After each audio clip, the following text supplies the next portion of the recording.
Hi everyone! A couple of weeks ago I made a video about tuition assistance, the TA that you get from the military.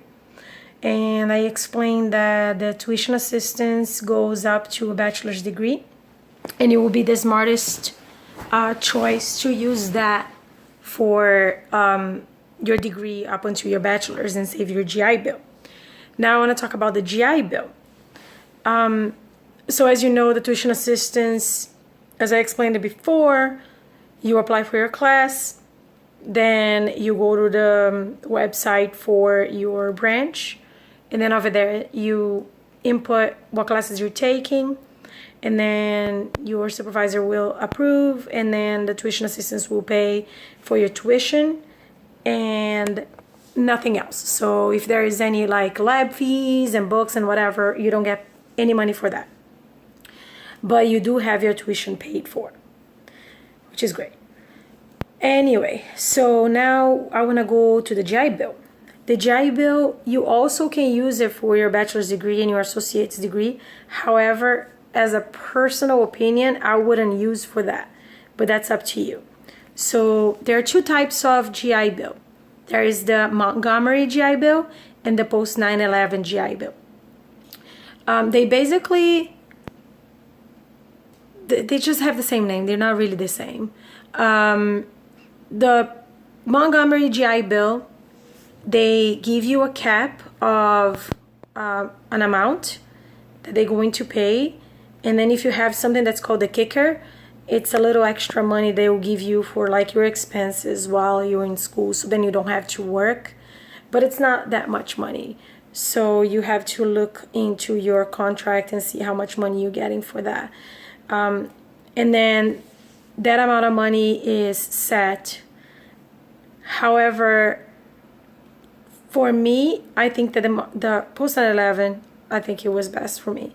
So the post 9/11 is a percentage. So when you first have signed for the post 9/11, you will get, I think it's 20% or 10% coverage.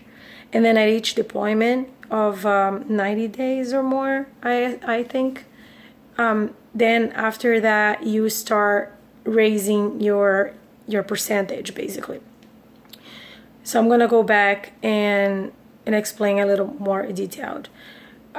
For the reserves, we get the Montgomery GI Bill, which is the one with a set amount of money they will pay.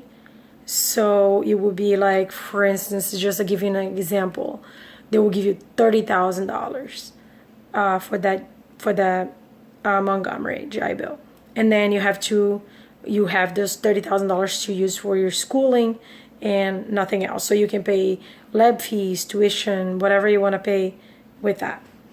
Once it's done, it's done. The post 9/11, generally active duty get automatically, and reservists get to transfer from the Montgomery into the post 9/11 after about 90 days on active orders. So if you have consecutive 90 days of active orders, you can apply to switch from the Montgomery to the post 9/11. However, you gotta keep it in mind that if you do the switch, you can't go back. So you have to make sure that you understand both bills and that you know which one's best for you. Because once you switch to the post 9/11, you're only gonna get a percentage of the tuition that you're going. So if you're going for a $30,000 tuition school, now you only have 20% coverage. And then when you go to another deployment of a certain amount of time, I think it's 90 days, but don't quote me on that. It's best for you to ask your recruiter for the timelines, but let's just say it's 90 days. So then after the 90 days, you have to submit your DD-214, which is the close of your orders, like your dismissal from your orders, and then you send it to the VA, and then the VA add another 20% or 10%. I don't recall however the percentage goes, but it's basically how it works. You get a percentage up and up and up, and then it goes to 100%, and then the 100% also has a cap. So the cap for the 100%, I'm not completely sure, but I think it's a little more than the Montgomery GI Bill. Now, the GI Bill is a transferable benefit. So if you don't use it, you can give it to your children. I'm not completely sure if you can give it to your spouse, but I'm pretty sure you can give it to your children. Also, you don't need to use the GI Bill right away, and that's why I think it's not the best to use for your bachelor's if you intend to go to a PhD or a master's or MBA, because you have 15 years after the day that you separate from the military. So if you separate today, you have 15 years after today to go ahead and use it. So you have a quite amount of time to use that GI Bill. So try to think about what you're going to do with it before you go using it. Because I've seen people in my school, when I go to a community college, I see people using it there, and I don't quite understand why they do that, like for a 2-year degree. But it's up to you. Another thing, let's see.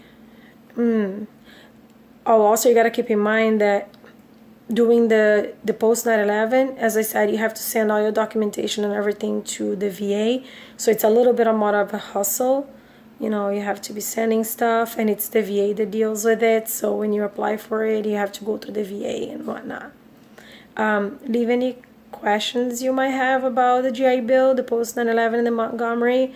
And if it's something that I don't know, I can possibly go and ask around at my base and try to post some comments. And subscribe.